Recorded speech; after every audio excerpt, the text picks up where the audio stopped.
going on, everybody? Welcome to Fantasy Hockey Picks and Bets presented by Prize Picks. If you're just new to Prize Picks, you can get a deposit match of up to $100 by following the link in the description right here on the Mayo Media Network. Make sure you're following the Mayo Media Network on Twitter. Like this video and subscribe to MMN. We will have a Prize Picks video for you a little bit later on. I am Chris Meaney. Welcome in. 5 games on the ice tonight. I got Cecil Peters hanging by to break it all down. We got some picks, some DFS props for you. The whole works, everything. Hopefully some winners. Cecil, what's going on, my friend? Nothing much. It's a good day. It's Calgary Flames blasty jersey night, so that's always a nice way to finish the night. So looking forward to it.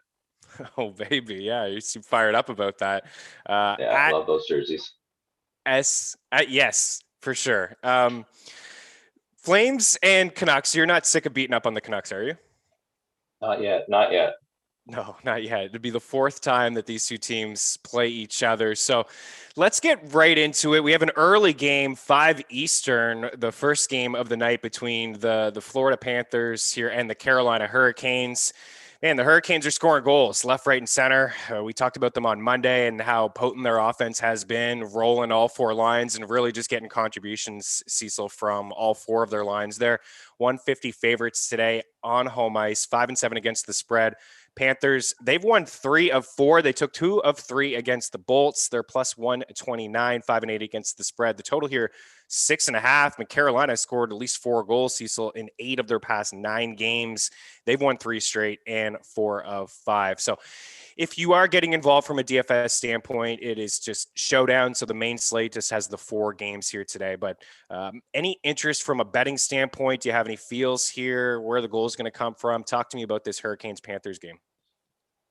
So the Carolina Hurricanes kind of remind me of Montreal in a way, where they have the 3 solid lines. They can just roll the lines. They have really good possession numbers, kind of like Montreal. The one difference is where the Montreal games play to the under a lot because they can't score at the rate Carolina does. They also keep pucks out of the net at a better rate. Carolina's main issue is their goaltending, right? So you're giving up only 25, 26 shots a game, but your goalies are letting in 3 or 4. And then at least you have the offense to match it. So these games are playing to the over a lot, which I like for showdown because I like the stack. I like to stack for goals. I don't like to play the goalies. I don't like to play for 1-0, 2-1 games, which we've been getting a lot on the showdown slate. So I'm very optimistic that this will be a 6-5, 6-4 type game and hoping that we can hit the over. As far as a winner, I think it's going to come down to goaltending, and it's going to be Chris Krieger for the Panthers, and I'm not sure who's starting for Carolina yet. Yeah, we don't know. I would assume it's James Reimer. We played this guessing game with Matty Best and Eric Young on Monday with the Hurricanes. It was Nedeljkovic who was coming off a win against Dallas. I thought maybe they would go back to him, but it was Reimer. So, yeah, we don't know. Yeah, Drager is getting the start for the Panthers. Yeah, there's a lot of different ways that I think you can go here. We talked about Jordan Staal on Monday. He was part of the FTN Fantasy waiver wire rankings over there at ftnfantasy.com. Is just a guy who, like, I don't know if you've noticed, but Jordan Stahl's a top 30 skater in fantasy this year and a top 10 player in leagues with faceoffs for people who play in those leagues. But all he did was score 2 more goals on Monday. He has 6 goals, 8 assists on the season. He's got a goal in 3 straight, 4 of 5. Like, if you're going to pick, I agree with you 100%. When I look at this Carolina team, it is a lot like Montreal in the fact where they do roll the 3 lines. Got McGinn up with Aho and Teravainen, and then Stahl is mostly playing with Svechnikov, and then they have a third line who can come at you. I guess the quote-unquote second line with Trocheck as well, right? They have like so many different avenues here, and it doesn't even really correlate all that well because you get the number 1 power play, and you have a guy, you pluck Stahl off here, and Svechnikov, you get Trocheck, you got Aho in there, so it's tough. Like, if you were to pick maybe 2 Hurricanes, who would they be? I think you got to ride with Teravainen right now just because he's kind of the hot hand. He started off a little slow, and then I think he missed a couple of games with injury or illness. And now he's kind of picked it up. He had, I think, 3 points last game, and he had a goal taken off the board, so he's hot. Svechnikov's always a guy I like to play just because he's going to at least try to get some shots on net. And like you said, and you got the instant payoff, the Jordan Staal call, that worked out really well for you. I don't love playing Staal just because he's not the flashy offensive guy, but his results are there so far this year, so it's hard to stay away from that. What about any shot props here? Looking at DraftKings Sportsbook, not a whole lot available right now. I mean, check in a little bit later on. They'll have some. I mean, see Dougie Hamilton 3.5 is plus money. Aho is 2.5 minus 134. Sveshnikov 148 minus 148. That is. I have no problem actually going back to Sveshnikov. I know he hasn't hit in the past couple games, but I do like him in this spot. I usually just stay away from the Panthers, like Barkov. I know he's hit most times, Cecil, but I don't know. He's more of a pass first guy. Huberdeau, same sort of deal. Duclair finally got the over on his shot prop. He was interesting to me the other day, but I didn't get there. To be honest with you, it's probably just Sveshnikov here. He's 13-1 first goal plus 190 for anytime goal. Do you have anything there that you're thinking? No, I pretty much agree with you there. For the shot props, I don't love to target Carolina just because they limit the shots against. I'd almost rather take a to score prop just because you're going to get less shots but more goals with their goaltending. And same thing with Florida. They're actually a pretty good defensive team so far this year. I'm not sure if that's just an aberration or if that's actually who they're going to be this year, but they're limiting shots against. So even the Carolina guys, you look at the last 4 games, you got Dougie Hamilton with 14 shots, and then after that, Aho's got 12, Nino's got 11, Svechnikov's got 10. So even those guys, Dougie Hamilton shooting the most, but at 3.5 for a defenseman, that's not a route I usually like to take. Yeah, I think that's a good call. Florida's going to get a real test here. Now they had one when they played Tampa Bay 3 games in a row, and they won the 2 of the 3. But But it comes with a bit of an asterisk, though. Yeah, right. Because Vasilevsky played what, one game? Yeah, and you didn't have Stamkos for the first 2 games. And the first game especially came as kind of a surprise. It was a last minute, all of a sudden we're missing our best player and captain. And then the last game, the 6-4 win. If Vasilevsky's in that, you don't win that hockey game. You're not scoring 6 on him. So it comes with a bit of an asterisk, but they keep winning. And eventually you're going to have to look and be like, well, these guys are winning games and they're the real deal. So I think they play Carolina once and then Detroit twice. So we're still not going to know the real Florida team for a while. But this will be a big step if they can win this game. Yeah, for sure it will be, because they Detroit twice, Nashville twice, Detroit twice, right? So I'm not overly impressed when they win those games and they're keeping the puck out of the net 2 or 3 times there. But we laughed on this show a couple times about riding Vasilevsky, and now we know why, right? Curtis McElhinney. Yeah. It seemed like he's all that good. Okay, let's bring in Matty Best here and talk about his Leafs. We got Ottawa and Toronto minus 286. I'm seeing minus 300 in some spots here, just like the other day. Really got to lay the juice here. It's not for me. 6.5 is the total. Ottawa plus 240. The Sens, those pesky Sens hanging around most games, 7-11 against the spread. Toronto 6-10. Matty, what happened to the Leafs the other night, bud? They forgot how to play hockey. It's a case of February plus the Leafs equals no bueno. If you look back to last year in February, that was the David Ayres game. If you look to February of this year, it's the what the hell happened. It was 5-1. I legitimately draw no correlation between the two. It's just a matter of the Leafs have had this problem with this roster, and I'm talking about the Austin Matthews era roster, where if they get a 2 or 3 goal lead, they just take their foot off the gas, and it's not even to play defense, it's just they stop. They completely stop playing offense. They completely stop pressing. The defense feels like they're activated all the time as soon as there's a 2-goal lead. And it doesn't matter if it's Morgan Riley or the most defensive defenseman in the world. They feel like they can go up and join the rush. It was embarrassing. I said earlier that the Detroit Red Wings beating the Nashville Predators was the most embarrassing game of the year. But this one takes the cake, and I don't think it's even close. That being said, I won't go to the Leafs on the money line. I will go to them on the puck line tonight and go after it, and I will go after the over. I think my early over parlay is that Panthers-Hurricanes game and the Sens and Leafs game here. I also, on behalf of myself and EY, you were absolutely right. That Carolina-Columbus game was definitely over, and we should have talked ourselves out of it, just to set that one straight. We were saying, don't talk yourself out of it. We shoulda.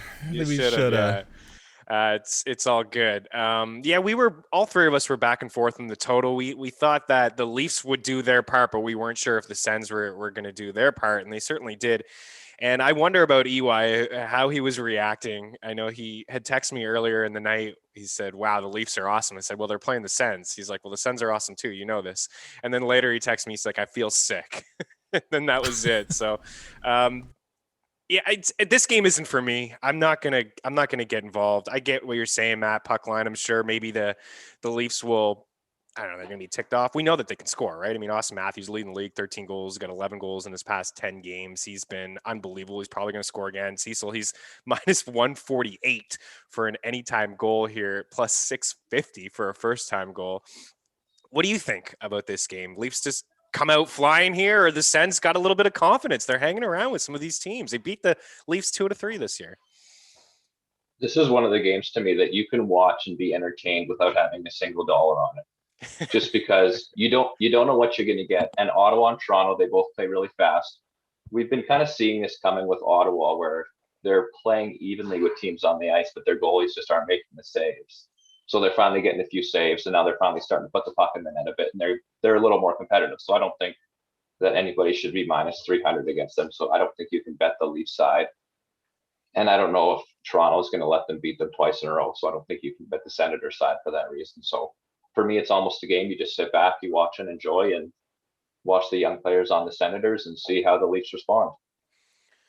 Yeah, we'll recap at the end for some DFS plays if there's anything that stands out, but Matthews is more expensive than McDavid and Draisaitl. That's just where we're at, right? I mean, I'm not saying it's wrong. I mean, he is averaging more DK points per game than those two guys. I mean, Draisaitl 14.8, McDavid 19.3, and Matthews 19.7. It's all about goals, right? It's just goals in the matchup. Yeah. Oh, chicks dig the long. It's hard to. Yeah. But I do like the jam on the Ottawa side. Like, I like Brady Tkachuk a lot. I like his attitude. I like that he's kind of accepted that they're not going to be a great team, and he's got a good attitude. Whether they win, whether they lose, he knows what they're striving for in their future. So I think he's going to be the captain of this team probably next year. And him and Chabot, I mean, I like watching both those guys play a lot. Yeah. Would you get involved with any of these shot props? I always pass on the Leafs, like Tavares. Matt, what's your thoughts on Tavares? To be honest with you, I like, he's getting a lot of heat. North of the border, you're close to Toronto. Follow a lot of people in the media in Toronto. What do you think of Tavares so far this season? When he produces, Tavares is just because he plays in Toronto. I think it's a case of if you're getting paid that much and you don't get points, then you're therefore a shitty player, which I think Tavares has lumped himself into by not getting points after his hot start. But you look at the things he's doing on the ice, it's not his fault. He's had a revolving door of line mates. And I think a lot of the onus falls on Keefe, where Tavares and Nylander hasn't necessarily worked out this year. And you can't really bring a guy like Marner off of Matthews' line to fix a Tavares line. I think maybe, this sounds so bad, but when Galchenyuk comes in, maybe Galchenyuk can be a bit of a spark, which sounds terrible, but I'd honestly like to see VC get a chance up with Tavares again. Maybe Tavares just needs another guy on his wing that's an actual sniper instead of Zach Hyman, because Willie's shown that he can go into the corners, and when Hyman and Willie are both in the corners, Tavares is alone by himself, whereas when Matthews and Marner have Hyman goes in by himself, and it's Matthews and Marner who are able to set things up in front of the goalie. This Joe Thornton experiment, I also think, needs to end, which has a lot to do with it. He needs to go back to the third line and just be that third line center. Tavares, I keep going to the well for, though, on shot props, and it keeps breaking my heart. Yeah, so, I'm not into it, man. Yeah, I mean, it keeps going up. It keeps turning into plus money, and I just get suckered by it because I'm just waiting for him to have like a 4 or 5 shot game like we know he can do. It's just, I can't go to him anymore until he shows me something, just like I was saying about the Preds on the last show. Until he shows me something, I'm completely off of him on DFS. I'm completely off him on shot props and any sort of props for that matter. Yeah, he has had at least 3 shots in 4 straight and 5 of 6. I'm seeing 2.5. I usually don't get there with him, but it could be one to maybe visit. I mean, Marner's never a guy for me, Cecil. Matthews is minus 240 at 3.5. Other spots, he's 4.5 shots. I mean, he could easily get to 4 or 5 of them, but it's not a bet for me. Marner, pass first guy. Shabbat, I know you guys both have been on Shabbat, and he's been hitting for you guys a little bit here and there. Kachuk, same sort of deal, 3.5. I mean, Dadonov, why not? We can ride the hot streak here with Dadonov. He's plus 125, 2.5 shots. I mean, he's coming off the big game. He's a former, I mean, in Florida, all he did was score and shoot the puck. I know he had better teammates and better line mates in Florida than he does with the Sens here, but he's got 3 goals in his past 2, 4. 5 of his 6 goals have come in the last 5 games here. So he's coming in pretty hot. He's got 3 shots in back-to-back games. He's got at least 3 and 3 of 4. What do you think, Cecil? So I'm kind of the opposite of you with Mitch Marner. He's kind of got the label as the pass first guy, but lately he has been shooting the puck a lot. He's usually hitting 3 or 4 shots a game. I like targeting this game for shot props because unlike Florida, Carolina, these teams aren't very good defensively at all. So they give up a lot of shots. And Marner's been plus money over 2.5, I think, the last 4 or 5 games, and he keeps hitting it. So because he gets the label as a pass first guy, I think you're seeing a little bit of value there. And then as far as Ottawa goes, I rode Chabot for probably 5 or 6 games. And like any of these guys, they'll hit for a few games in a row, and then all of a sudden they'll kind of slow down. So I might get back on the Brady Tkachuk wagon. I rode that one for a while, but it's always 3.5, which is tough. I wish we could see a Nick Paul shot prop because that line has been playing really well, but you're not going to get it for that guy. Yeah, and not on DraftKings Sportsbook, definitely not. No. Yeah, what do you think about the total? This is the second of 2 or 3. You know, they're going to play again tomorrow. We could get Hutchinson in net, correct? Best. Yeah. And if that happens, are we not slamming the over here? Pound the over. Pound the over. Do you agree, Cecil? I find it really hard to bet the over right after a game goes over 10 or 11 goals, just because usually they tighten up. But I don't know that these teams have the capability or the goaltending to do that. So if there ever was a scenario to go back to the over again and again and again, this is probably it. Yeah. I mean, just looking at the 5-on-5 numbers with the Sens, probably not breaking any news here, but high danger chances allowed at 5-on-5 per 60 minutes, the 4th most. Shots against, 7th most. Goals against, 2nd. Expected goals, top 5. And then scoring chances allowed is 3rd. So, even the Leafs are in the top 10 in high danger chances allowed themselves. So if it's not Anderson, and they should maybe he's going to get a break, whether it's tonight or tomorrow. We could see it tonight, especially after that tough game that he just had. So, yeah, you're right about Marner. He is usually a guy that I stay away from, but the shots have been there. The shots have been there with Tavares too. I think this is a good game to target, even if you want to get involved with anytime goals, have some fun with first-time goals, and maybe just 2-point nights or something like that. I mean, Marner to have a 2-point night plus 130, Matthews to have a 2-point game is plus 138. So I don't think there's any problem with that. You want to get to Calgary, Vancouver right now? Let's talk about it. We're kind of going out of order here of times, but let's do Flames and Canucks. Calgary minus 155. The total here is at 6, 133 for Vancouver. 8-11 against the spread. Calgary 7-8 against the spread. This is the 4th straight meeting between these two teams. They split the first ones 3-1 each, and then the last game was 4-3 for Calgary in overtime. Vancouver got a late one from Brock Besser, and then Calgary won in overtime. What do you think here? Another win for the Flames? I obviously hope it's going to be another win for the Flames, but the one thing they really need to do is get off to a better start. They've been outshot significantly in the first period, both of these last 2 games. So that needs to stop. Markstrom's holding them in the game, which is kind of why you signed him, and it's making Vancouver look a little foolish for letting him go. Mm-hmm. But that's really the key to this game is Vancouver's getting out to the hot starts. They jumped out to a 2-0 lead last game. I think it was a 1-0 lead the game before. So Calgary's got to fight their way back in, which against Vancouver, who gives up a ton of shots, a ton of high danger chances, and doesn't have great goaltending, you can get back in the game. But just for the sake of your own team, you might as well give yourself a lead for once. So I think that's the key to the game is they got to start out strong. I hope Backlund's back. He missed last game, and his line with Lucic and Mangiapane has been really good. So I'm hoping that he is back in that line can get them off to a hot start. Where do you see the goals coming from for Calgary? Even if, Backlund's not back, I noticed just looking again, 5-on-5, the Gaudreau Monahan, and they had Dominic Simone on that line. That was the line that created all the offense. I mean, between both teams, they generated the most shot attempts at 5-on-5, shots, scoring chances, high danger chances. It was all that line. I mean, 8 scoring chances, 5 high danger chances for that trio. Do you think they stick together tonight? Honestly, it all depends on Backlund. So yeah. I don't like seeing Simon up there just because he's got less skill than a guy like Sam Bennett. But Sam Bennett's really versatile, so he can play that third line center, which he does when Backlund's gone.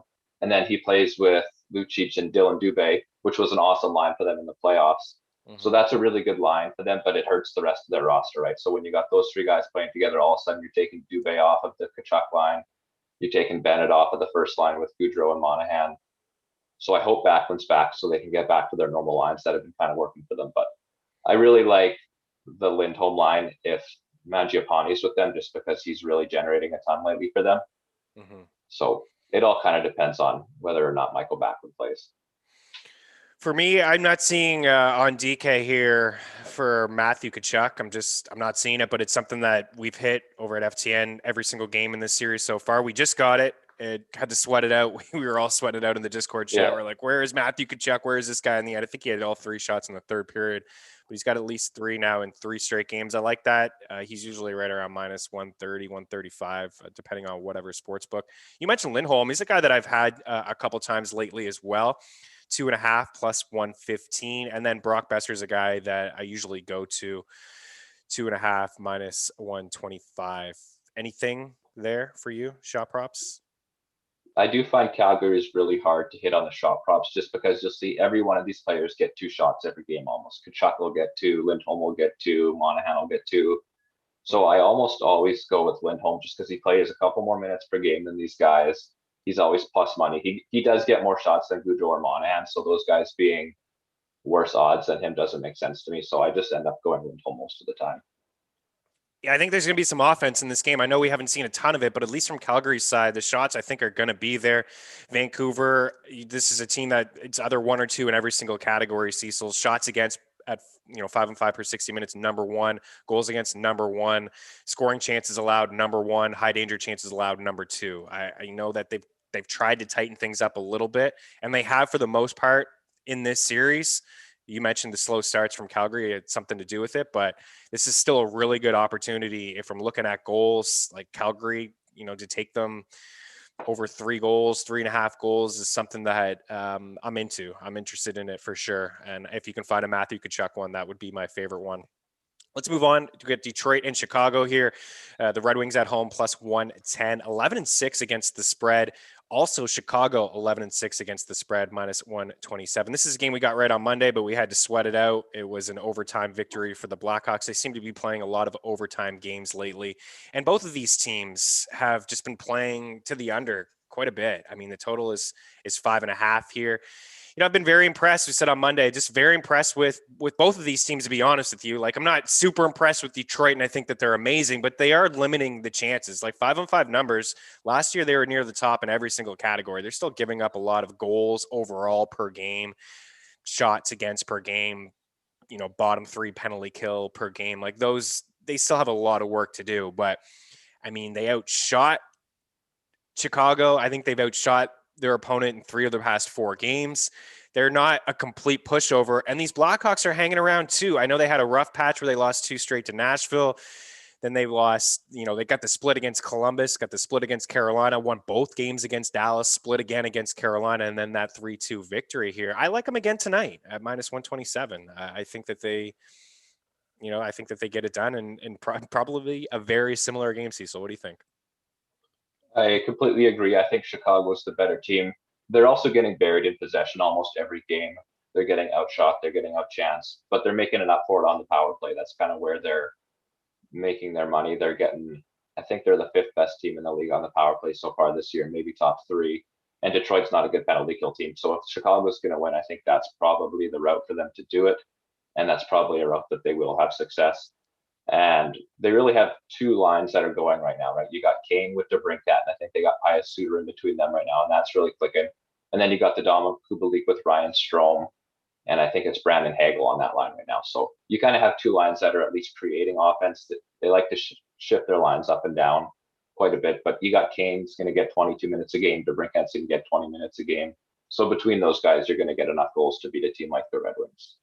Yeah, I agree. And that's what it came down for me Monday. It's like, all right, who the better players here are eventually going to take over the game. And that's exactly it. Come down to special teams.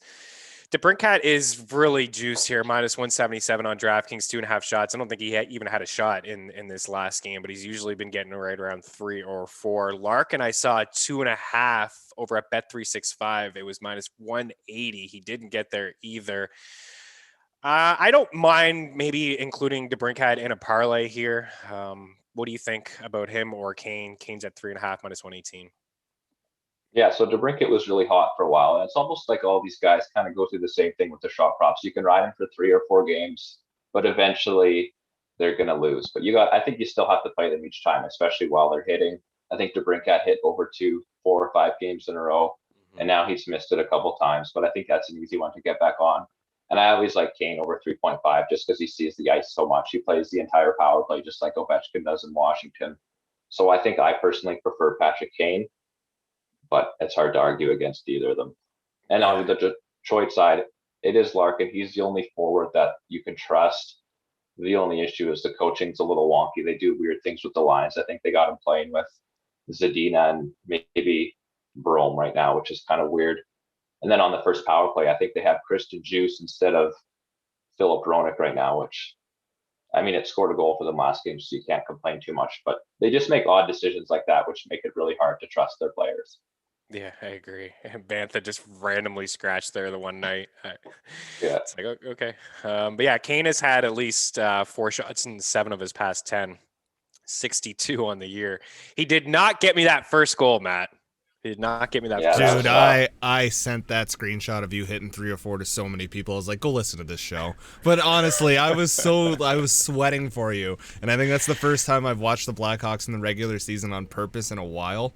But man, great 3 calls by you though. Fantastic. I had hockey that night and I was on my way up and I was debating the cash out because it was $1 bet, No. right? And the cash out was $4.55 and I'm like, nah, screw that. Like I'm going all in here. My buddy sent me a Kane video. He was on the pond in Kingston, and he was skating with a Kane jersey. He's like, that's just meant to be.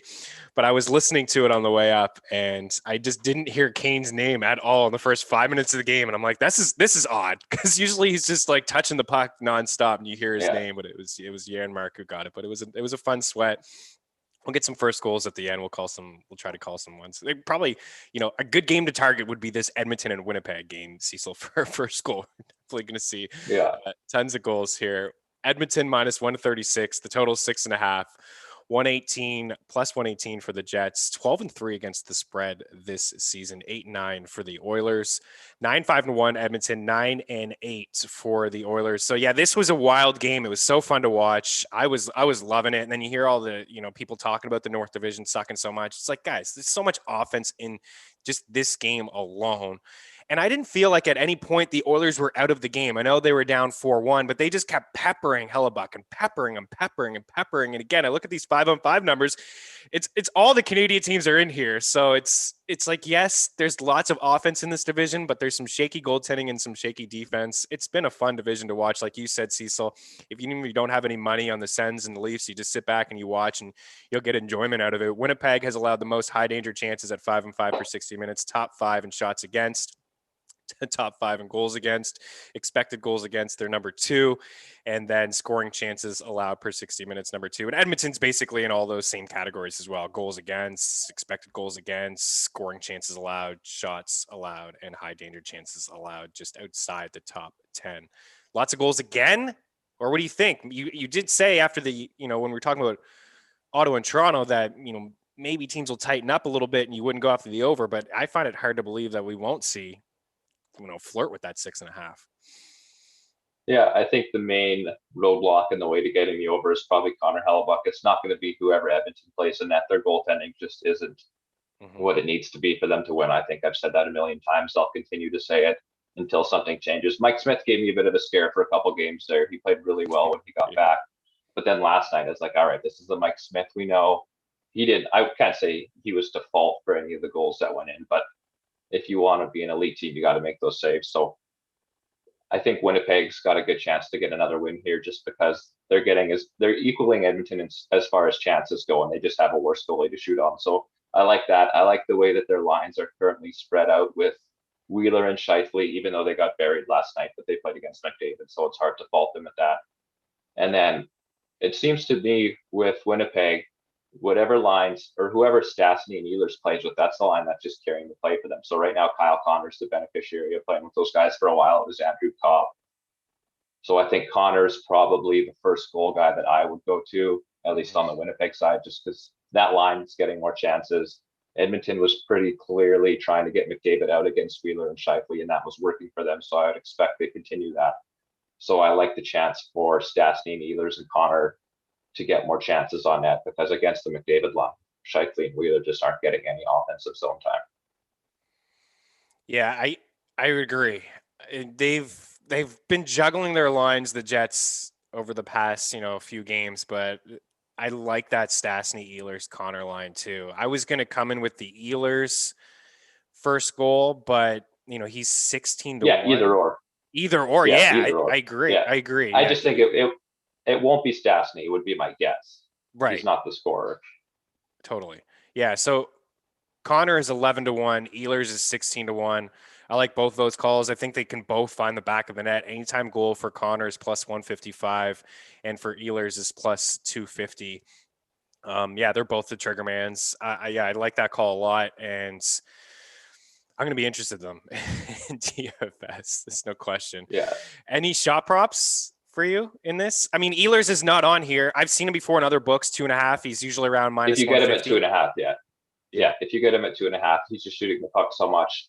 Kyle Connor hasn't been shooting a lot lately, but he's one of those guys when he gets hot, he stays hot for a while, especially if he's on that line. So I think you'll probably get Connor 2.5 at a better number than Ehlers. So that's probably where I would look.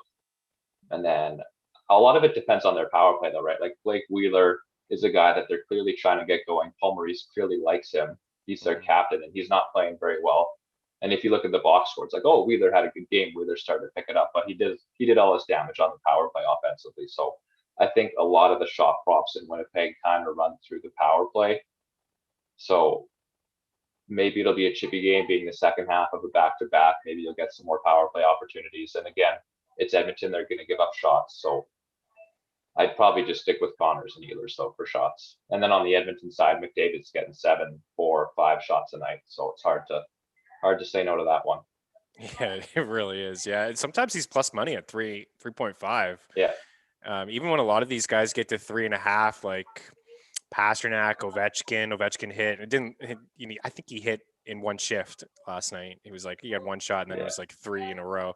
And then another guy that slipped my mind, usually 3.5. Well, Matthews 3.5. Like we just talked about him. He's minus 240. Like, it's ridiculous. 3.5 is tougher than you think to get past. A lot of these guys, you see them as like they're high volume shooters, but then you look at the end of the year and they're averaging around 3 a game, between 3 and 4, getting past 3. And I learned this with Brady Tkachuk because I played him a few games in a row. I was like, oh, this guy's getting 6 shots a night. He's getting 4 shots a night. When you get to that second and third shot, it's really hard to get to that fourth one. So I don't love betting the 3s, but some of these guys are so automatic. Yeah, I don't either. I think the only one I usually take is Ovechkin, to be honest with you. He's the one that even Pasternak burned us a couple times. He just disappeared. It's really I agree totally. It's really tough. Yeah. I don't suggest it. And I know some books are Ovechkin and Kane for me. I like Kane as well. And those are the Kane's two guys that they have the one similarity that they play the entire power play. They both play on good power plays. So Ovechkin and Kane are the two guys that I won't think twice about betting over 3.5. But anybody else, even Pasternak is tough. Yeah, it is really tough. And a lot of the books now, I noticed they're making some adjustments. They're going right at 3. I mean, you can get the push, but whatever, you want the win, right? So you got to get to 4. So it's really, really tough. We'll recap our favorite picks and shot props and first goals and all that stuff. Just after we get through this DFS here, let's talk DFS for this 4-game slate, 7 Eastern, as I mentioned, puck drop with the Sens and the Leafs. Kick us off. Matthews 8-9 on DK. He has leapfrog McDavid and Draisaitl. McDavid 8-6, Draisaitl 8-1. Look at this value on Scheifele, 6-8, Tavares 6-4, Lindholm 6, Larkin 5-8, Pettersson 5-7. What do you think of top of the board at center here? It's feasible to get both Matthews and McDavid, and I think it's never really too much of an issue. I know the sticker shock of the price, just because we haven't seen that on DraftKings for maybe ever. With these guys bumped up to 9, 8 is tough, but it's actually not as hard as you think to get these guys in. I find it's easier to get a $3,400 player to match a $4,400 player than it is to get a $7,800 player to match what Matthews or McDavid are going to do. So especially if you're playing cash games, I think you have to get both of them in. And there's always value. You can always find guys at 34, 3,500. You can always find a couple cheap defensemen, guys like Christian Juice, who's playing on the first power play, guys that are going to get a lot of shot blocks, guys like Arden Zoo, who's probably, I don't know what his price is, but it's never more than 3,000, who's getting some shots, getting some blocks, getting a little bit of power play time.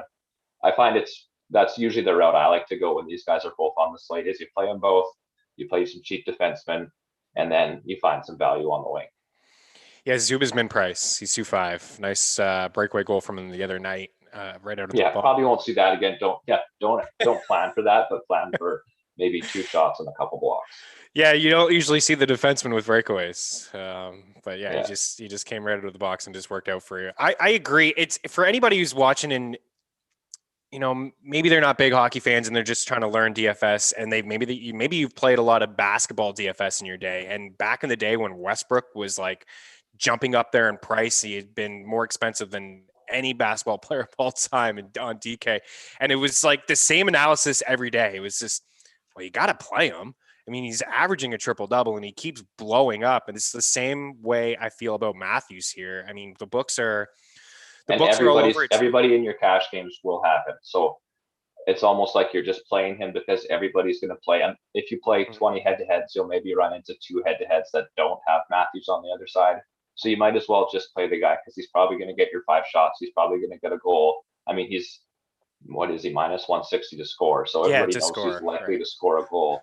So you might as well just play him and then try to beat your opponent elsewhere.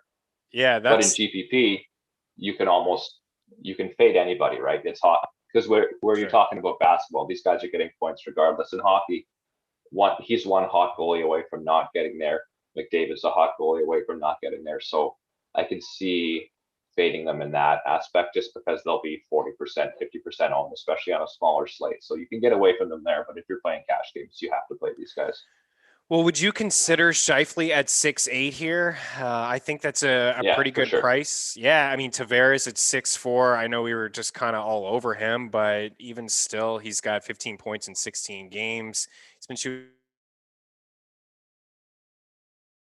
If you want a piece of that line, I mean, he's 4.4. There's a little bit of value there at the center position. Usually it's spend up at center, I feel, and then try to find the value like you alluded to, Cecil, at D or wing. But I think, Scheifele and Stastny are guys that I'm totally interested in. Monahan is a guy that I've kind of, man, I don't know what's going on. What do you think? I mean, he's only got 2 goals in the year. He's got the 12 points. So you talked about Lindholm and you want Backlund back in the lineup tonight, but a good spot for him. He really hasn't the profit hasn't been there with Monahan, even though the price has dropped down considerably.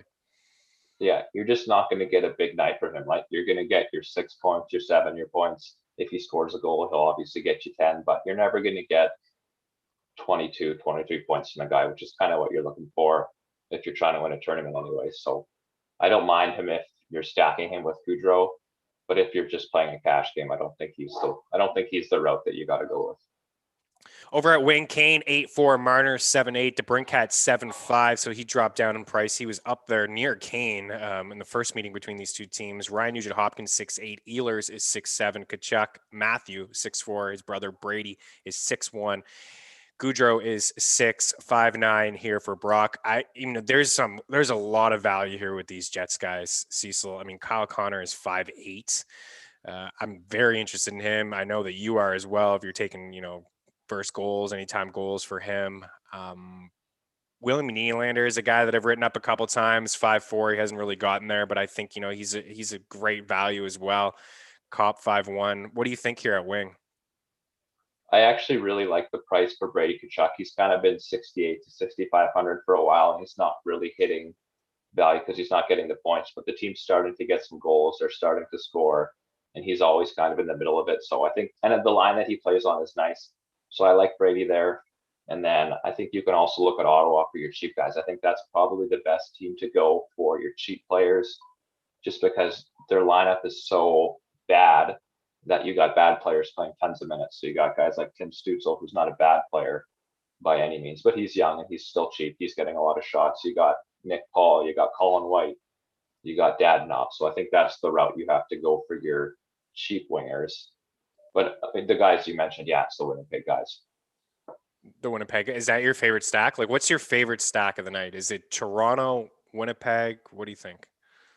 Okay, so if I'm playing a GPP, I'm not going to stack Toronto or Edmonton just because it's so hard to win with those guys, right? If you stack the Matthews line, you still got to beat half the teams in your tournament to win because everybody's going to stack the Matthews line. If you stack McDavid, it's going to be so hard. So I'm going to look away from those guys.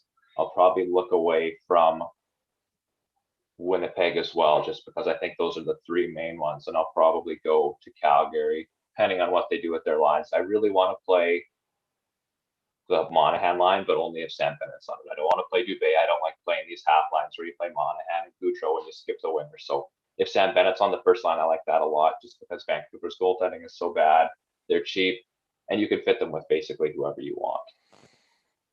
Yeah, I get the Calgary call.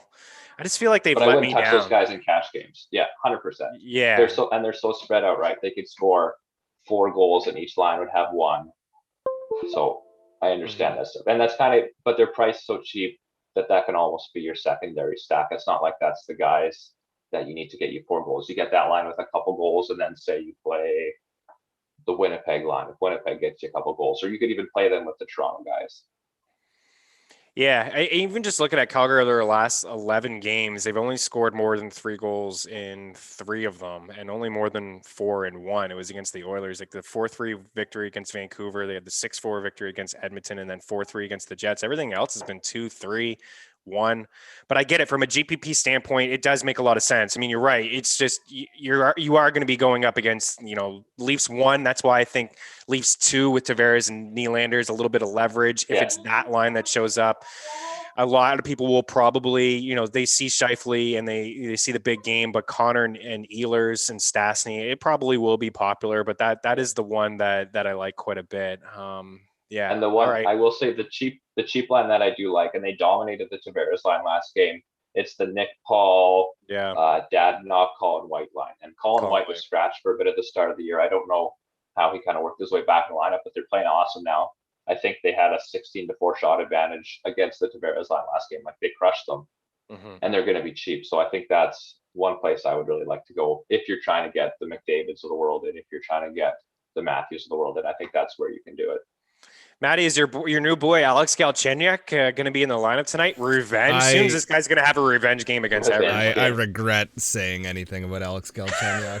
I don't think he's going to be the greatest player ever to play, but I think he'll bring more than a guy like Pierre Engvall will. From what I've seen, juice on the power play. He can contribute on power play. I mean, he wasn't cracking the Suns lineup, but he was productive. He shoots all the time. Yeah, I'm looking forward. He was playing 6 minutes for Ottawa and getting 4 shots. Yeah, his shot volume reminds me of a guy like Philip Forsberg, where as soon as he gets in the zone, he kind of goes, "Oh shit, time to shoot," and that's it. I don't think he'll make an immediate impact on this team. I think on any team, he's a third line scoring winger. From what I've seen, I don't think he'll be playing tonight.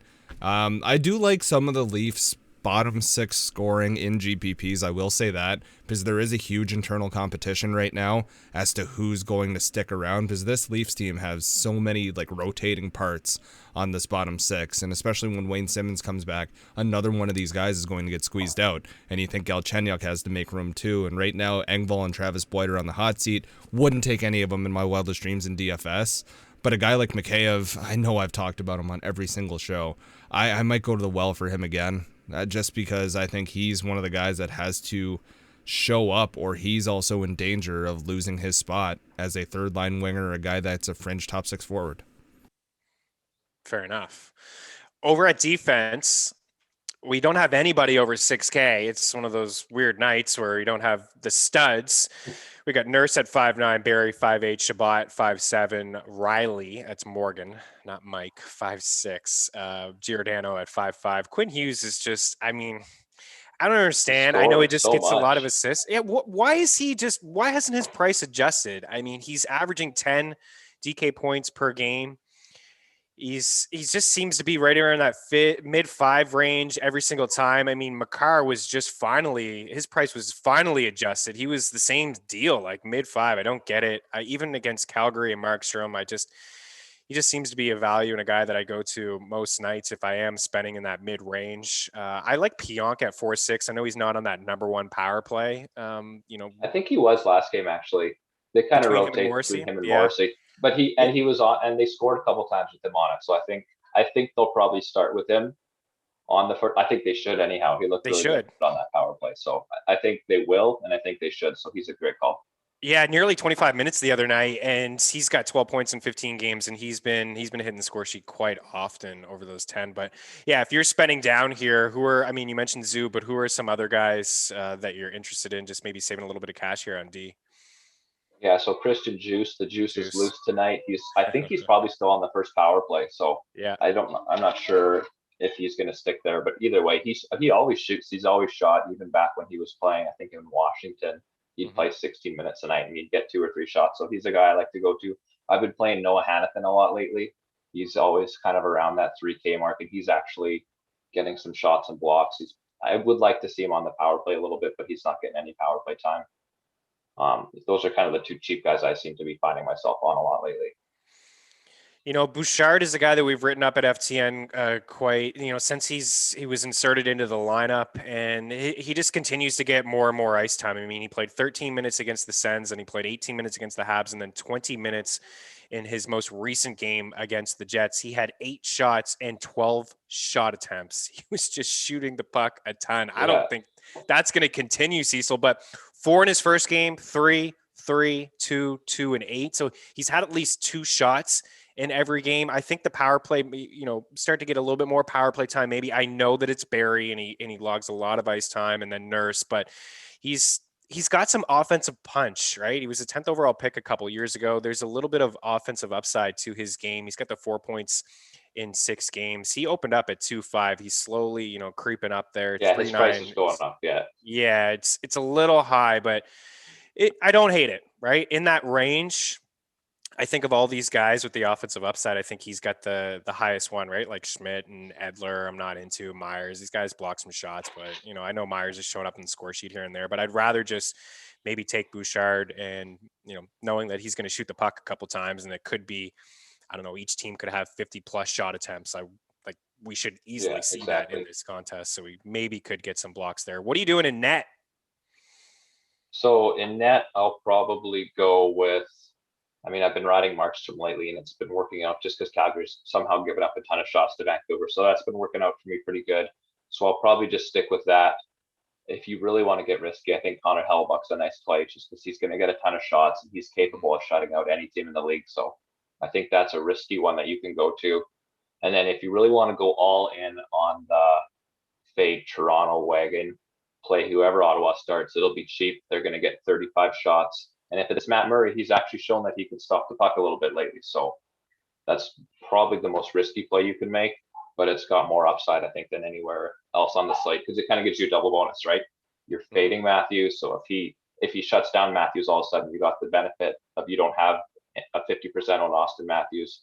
And you're also going to get a super cheap goalie, super low owned with the win. So that's kind of the risky route I would take, and I'm not scared to do that in your GPP, but for cash games, I think it's going to be Markstrom. Yeah, I think Markstrom has been solid. I like his price. I like the Hellebuyck call, even though we could see a lot of goals there. He could still get the save bonus. As we mentioned throughout the show, the Jets are giving up a lot of rubber, right? And that save bonus could certainly be there. I could do Murray. I don't think I could do Hogberg. Or Hogberg. I will preface that with saying if it's Hogberg, this guy's been up and down in the league for 2 or 3 years, and I think it's kind of been the same story every time he plays. So poor guy. He doesn't even know where the net is sometimes, that guy. He's just completely out of it. I miss when they had Anders Nielsen. That guy I would play Anders Nielsen on Ottawa at 6,900 every time he was in the net. And he was either 35 points or -7. I like Lankin, but my problem is the shots, right? Is how many shots is he going to get? If he lets in a couple, then it's like, you're not going to return value. But I do like Chicago tonight to get the W. It's just, I definitely don't think he'll get that save bonus. We've seen Detroit. I think the first time you were on the show, we talked about Detroit and maybe Dallas as a team that I think we were talking about rostering a Dallas goalie, and Detroit had 1 shot in the first period or something. And that shot ended up finding the back of the nets. It's like you're This slate, minus already. yeah, this slate just doesn't have any of the teams I really like to target with goalies. Like I like to play good goalies against Carolina. I like to play goalies against Columbus. There's certain teams that just get a lot of low danger shots that I like to play goalies against, and this slate just doesn't seem to have them. So I think you got to just kind of stick with who you think is going to get the win and who you think can get the shots. And for me, that's got to be Jacob Markstrom. All right, Maddie, take us through your thoughts in DFS tonight and then into the picks record. So for DFS right now, like you guys are saying, if it's Hoburg, stay the hell away from that Sens game. But if it is anybody else but Hoburg, then yeah, I don't mind it as a contrarian play. I'm in on the Hellebuck play. I think that's one of my favorite ones of the night for goalies. If you're being different for forwards, like you said right off the hop when you started reading the list of centers, Scheifele, you immediately said what a value. So I'm going to run to Scheifele, I think. A lot of people won't be on him because of his production as of late. A lot of people will go to Ehlers and Connor. Like Cecil was saying, Connor's a beneficiary there. So I think a lot of people will run to him.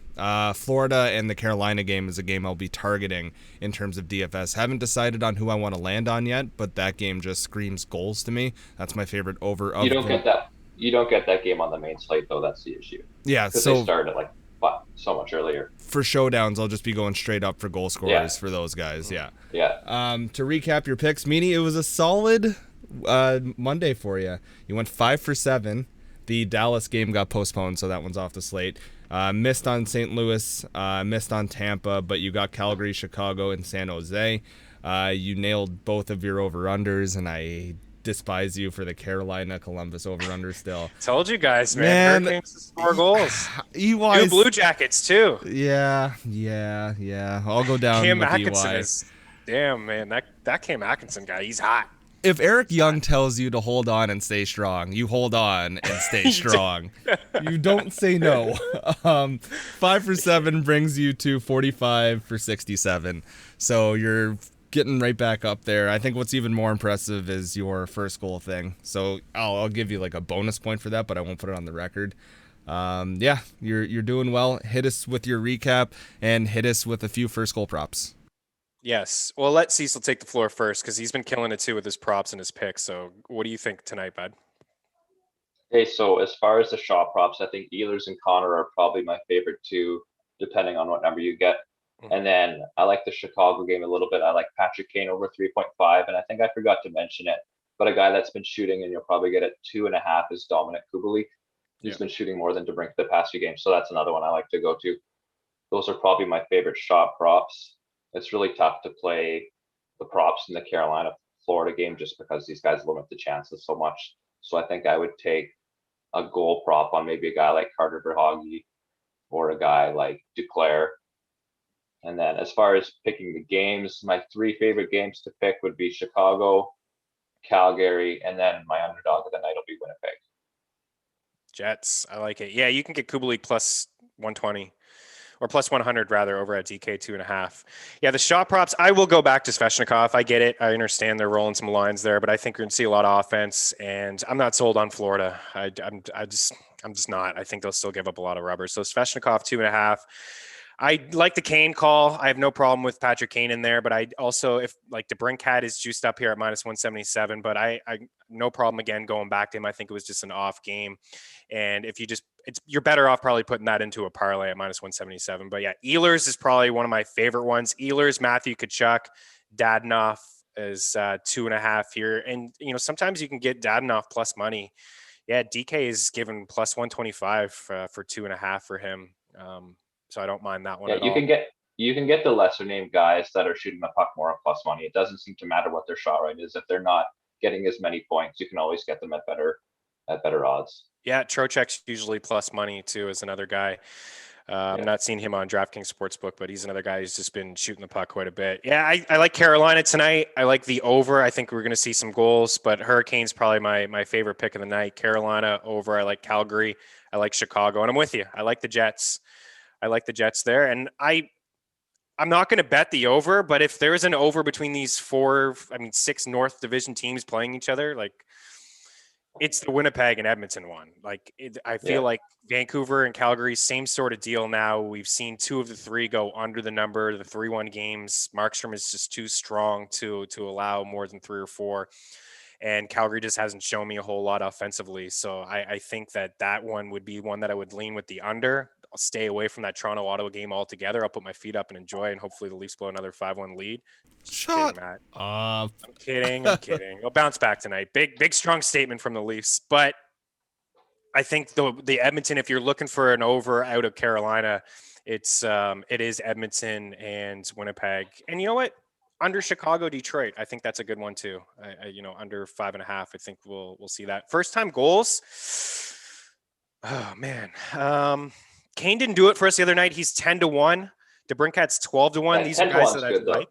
10-1 is good, right? Matthews is 6-1 or plus 650. 10-1 is good for the best player by far on the ice in that game.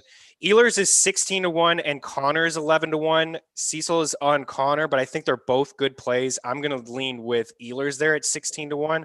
Svechnikov 13-1. I'm not going to give Matthews, even though it seems like he just scores the first goal every single game. I like Marner, 11-1. It's I'm not going to give Matthews, give Marner.